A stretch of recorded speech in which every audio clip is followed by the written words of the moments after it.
How to fix it's time to close Instagram problem? Let's see how to fix this problem.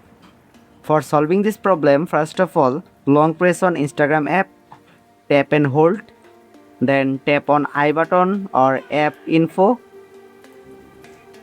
tap on storage, tap on clear data, tap on clear cache, OK to confirm, go back to previous page, tap on app permission and make sure your all permission is allowed. Allow all permission one by one, then go back and force stop.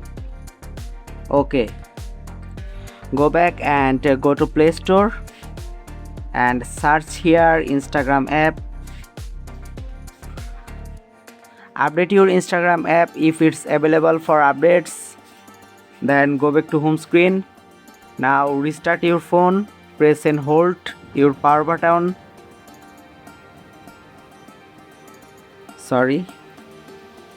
After restart your phone, by doing this process you can successfully solve your problem. Thanks for watching. If it's found this video helpful, please like and subscribe to my channel. Thank you.